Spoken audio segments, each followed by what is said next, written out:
জয় বাবা ত্রিপুরেশ্বরের জয়। তো কেমন আছো সবাই? তো আমরা সবাই মিলে আজকে বেরিয়ে পড়েছিলাম এই মন্দিরে যাওয়ার জন্য।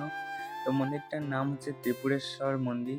তো এখানকার হচ্ছে খুব বিখ্যাত। তো রাস্তাটা দেখতে পাচ্ছ, ওই নদীটা শুকিয়ে গেছে, রাস্তাগুলো খুব ছোট ছোট। তো যেতে যেতে পথের মাঝখানে পড়েছিল এই ঝুলন্ত ব্রিজটা। তো ব্রিজটা দেখতে খুব সুন্দর। তো ব্রিজটা ঝুলন্ত, পুরো একেবারে টান দিয়ে তৈরি করা হয়েছে। আর এই যে দুই ধারে দুটো দেখতে পাচ্ছ, এইগুলো হচ্ছে টান দিয়ে রেখেছে পুরো ব্রিজটাকে। তো তারপরে চলে গিয়েছিলাম রাস্তা থেকে চলে আসলাম এই যে মন্দিরটাতে। এটা দেখতে পাচ্ছ, এখানে শ্রী শ্রী ত্রিপুরেশ্বর শিব মন্দির। তো এখানকার হচ্ছে সবথেকে জাগ্রত এবং বিখ্যাত শিব মন্দির। তো এখানে চলে আসলাম মন্দিরে, সবাই মিলে কিছুক্ষণ পুজো দিলাম।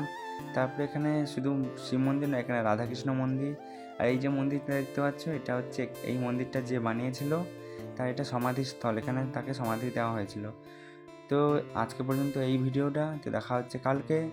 ততক্ষণ সবাই ভালো থেকো। ভিডিও ভালো লাগলে লাইক কমেন্ট করো।